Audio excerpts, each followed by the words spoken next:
حاجی صاحب نے آخری عمر میں فیکٹری لگا لی اور وہ 24 گھنٹے فیکٹری میں رہنے لگے۔ وہ 16 سے 18 گھنٹے دفتر میں کام کرتے تھے اور جب تھک جاتے تھے تو فیکٹری کے گیسٹ ہاؤس میں سو جاتے تھے۔ حاجی صاحب کے مزاج کی یہ تبدیلی سب کے لیے حیران کن تھی۔ وہ 30 برس تک دنیا داری، کاروبار اور روپے پیسے سے الگ تھلگ رہے تھے۔ انہوں نے یہ عرصہ عبادت اور ریاضت میں گزارا تھا اور اللہ تعالیٰ نے انہیں اس ریاضت کا بڑا خوبصورت صلہ دیا تھا۔ وہ اندر سے روشن ہو گئے تھے۔ وہ صبح 8 بجے اپنی بیٹھک کھولتے تھے اور رات گئے تک ان کے گرد لوگوں کا مجمع رہتا تھا۔ لوگ اپنی اپنی حاجت لے کر ان کے پاس آتے تھے۔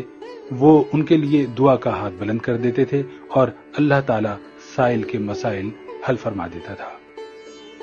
اللہ تعالیٰ نے ان کی دعاؤں کو قبولیت سے سرفراز کر رکھا تھا، لیکن پھر اچانک حاجی صاحب کی زندگی نے پلٹا کھایا۔ وہ ایک دن اپنی گدی سے اٹھے، بیٹھک بند کی، اپنے بیٹوں سے سرمایہ لیا اور گارمنٹس کی ایک درمیانے درجے کی فیکٹری لگا لی۔ انہوں نے اس فیکٹری میں 500 خواتین رکھی، خود اپنے ہاتھوں سے یورپی خواتین کے لیے کپڑوں کے نئے ڈیزائن بنائے، یہ ڈیزائن یورپ بھجوائے، باہر سے آرڈرز آئے اور حاجی صاحب نے دیا۔ یوں ان کی فیکٹری چل نکلی اور حاجی صاحب دونوں ہاتھوں سے ڈالرز سمیٹنے لگے۔ دنیا میں اس وقت گارمنٹس کی کم و بیش لاکھوں فیکٹریاں ہوں گی اور ان فیکٹریوں کے اتنے ہی مالکان ہوں گے، لیکن ان لاکھوں مالکان میں حاجی صاحب جیسا کوئی دوسرا کردار نہیں ہوگا۔ پوری دنیا میں لوگ بڑھاپے تک کاروبار کرتے ہیں اور بعض ہزار روپے پیسے اور اکاؤنٹ سے تائب ہو کر اللہ اللہ شروع کر دیتے ہیں، لیکن حاجی صاحب ان سے بالکل الٹ ہیں۔ انہوں نے 35 سال کی عمر میں کاروبار چھوڑا، اللہ سے لو لگائی، لیکن جب وہ اللہ کے قریب ہو گئے تو انہوں نے اچانک اپنی آباد خانقاہ چھوڑی اور مکروہات کے گڑھے میں چھلانگ لگا دی۔ وہ دنیا کے واحد بزنس مین ہیں جو فیکٹری سے درگاہ تک گئے تھے اور پھر درگاہ سے واپس فیکٹری پر آ گئے۔ حاجی صاحب کی کہانی ایک کتے سے شروع ہوئی تھی اور کتے پر ہی آ کر ختم ہوئی۔ یہ 35 برس پرانی بات تھی۔ حاجی صاحب کی گارمنٹس فیکٹری تھی۔ حاجی صاحب صبح صبح فیکٹری چلے جاتے تھے اور رات بھیگنے تک کام کرتے تھے۔ ایک دن وہ فیکٹری پہنچے تو انہوں نے دیکھا کہ ایک درمیانے قد کاٹ کا کتا گھسٹ گھسٹ کر ان کے گودام میں داخل ہو رہا ہے۔ حاجی صاحب نے غور کیا تو پتا چلا کہ کتا شدید زخمی ہے، شاید وہ کسی گاڑی کے نیچے آ گیا تھا جس کے باعث اس کی 3 ٹانگیں ٹوٹ گئی تھیں اور وہ صرف ایک ٹانگ کے ذریعے اپنے جسم گھسیٹ کر ان کے گودام تک پہنچا تھا۔ حاجی صاحب کتے پر بڑا رحم آیا۔ انہوں نے سوچا وہ کتے کو جانوروں کے کسی ڈاکٹر کے پاس لے جاتے ہیں، اس کا علاج کراتے ہیں اور جب کتا ٹھیک ہو جائے گا تو وہ اسے گلی میں چھوڑ دیں گے۔ حاجی صاحب نے ڈاکٹر سے رابطے کے لیے فون اٹھایا، لیکن نمبر ملانے سے قبل ان کے دل میں ایک انوکھا خیال آیا اور حاجی صاحب نے فون واپس رکھ دیا۔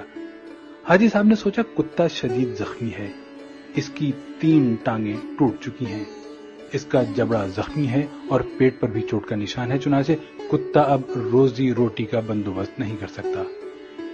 حاجی صاحب نے سوچا اب دیکھنا یہ ہے کہ قدرت اس کتے کی خوراک کا بندوبست کیسے کرتی ہے۔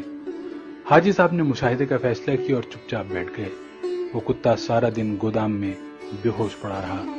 شام کو جب اندھیرا پھیلنے لگا تو حاجی صاحب نے دیکھا ان کی فیکٹری کے گیٹ کے نیچے سے ایک دوسرا کتا اندر داخل ہوا۔ کتے کے منہ میں ایک لمبی سی بوٹی تھی۔ کتا چھپتا چھپاتا گودام تک پہنچا، زخمی کتے کے قریب آیا، اس نے پاؤں سے زخمی کتے کو جگایا اور بوٹی اس کے منہ میں دے دی۔ زخمی کتے کا جبڑا حرکت نہیں کر پا رہا تھا، چنانچہ اس نے بوٹی واپس اگل دی۔ صحت مند کتے نے بوٹی اٹھا کر اپنے منہ میں ڈالی، بوٹی چبائی اور جب وہ اچھی طرح نرم ہو گئی تو اس نے بوٹی کا لقمہ سا بنا کر زخمی کتے کے منہ میں دے دیا۔ زخمی کتا بوٹی نگل گیا۔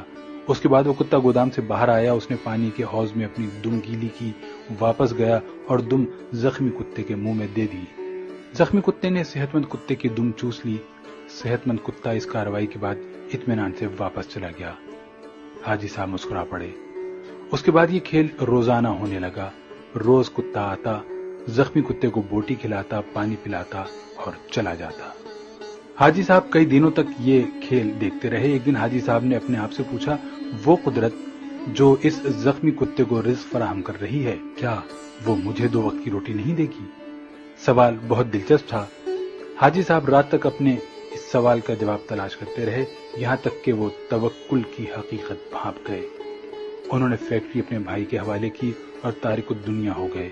وہ مہینے میں 30 دن روزے رکھتے اور صبح صادق سے اگلی صبح کاذب تک رکوع و سجود کرتے۔ وہ برسوں اللہ کے دربار میں کھڑے رہے۔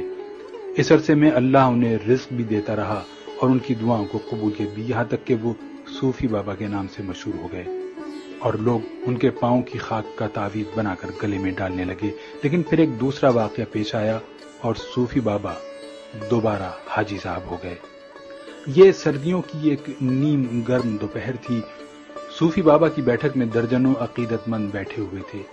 صوفی بابا ان کے ساتھ روحانیت کی رموز شیئر کر رہے تھے۔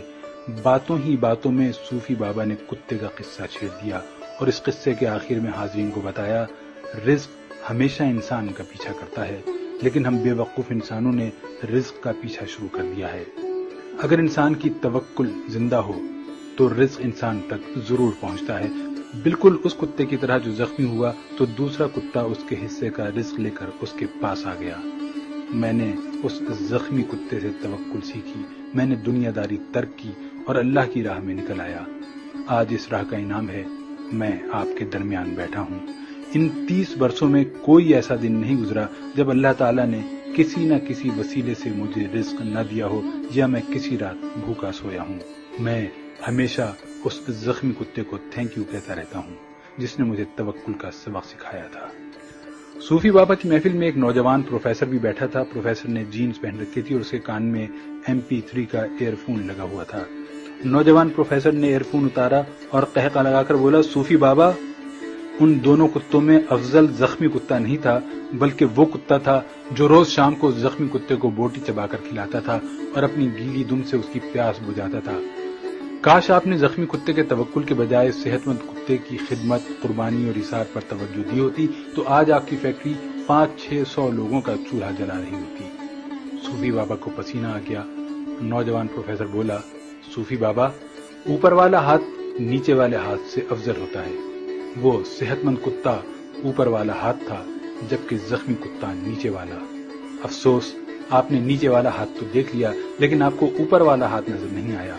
میرا خیال ہے کہ آپ کا یہ سارا تصوف اور سارا توکل خود غرضی پر مبنی ہے، کیونکہ ایک سخی بزنس مین 10,000 نکمے اور بے ہنر درویشوں سے بہتر ہوتا ہے۔ نوجوان اٹھا، اس نے سلام کیا اور بیٹھک سے نکل گیا۔ حاجی صاحب نے 2 رکعت نفل پڑھے، بیٹھک کو تالا لگایا اور فیکٹری کھول لی۔ وہ اب عبادت بھی کرتے ہیں اور کاروبار بھی۔